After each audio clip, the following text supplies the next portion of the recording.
আসসালামু আলাইকুম।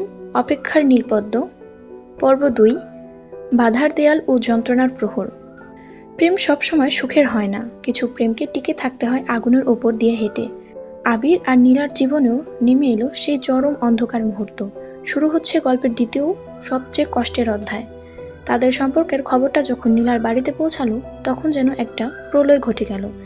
নীলার বাবা ছিলেন শহরের সবচেয়ে প্রভাবশালী এবং অহংকারী এক ব্যবসায়ী।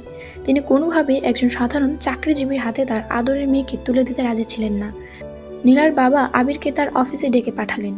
সেই আবিরকে শুধু অপমান করা হলো না, বরং হুমকি দেওয়া হলো, যদি সে নীলার ছায়া মারায় তবে তাকে এই শহর থেকে চিরতরে সরিয়ে দেওয়া হবে। নীলাকে ঘরে বন্দি করে ফেলা হলো, তার ফোন কেড়ে নেওয়া হলো, বাইরের জগতের সাথে সব যোগাযোগ বিচ্ছিন্ন। নীলার দিনের পর দিন না খেয়ে ঘরের কোণে বসে কাঁদত। সে জানালার গ্রিল ধরে বাইরের আকাশের দিকে তাকিয়ে শুধু আবিরকে খুঁজত। অন্যদিকে আবির প্রতিদিন রাতে নীলাদের বাড়ির গেটে উল্টো পাশে রাস্তায় অন্ধকার ছায়ায় দাঁড়িয়ে থাকত। সে জানতো না নীলা তাকে দেখতে পাচ্ছে কিনা, তবুও সে আসতো। একদিন নীলার বাবা তার লেঠের বাহিনী দিয়ে আবিরকে নির্মমভাবে মারধর করালেন। আবির যখন রক্তাক্ত অবস্থায় রাস্তায় ধুলোয় পড়েছিল, তার হাত থেকে ছিটকে পড়েছিল একটি নীলপদ্ম। সেই পদ্মটি মাটির ধুলোয় মিশে যাচ্ছিল, ঠিক তেমন তাদের স্বপ্নগুলো ভেঙে চুরমার হয়ে যাচ্ছিল। নীলার বিয়ের কথা পাকাপাকি হলো অন্য এক ধনী পরিবারের ছেলের সাথে। নীলা ঠুকরে কেঁদে উঠল, বাবা, আমি আবিরকে ছাড়া বাঁচব না।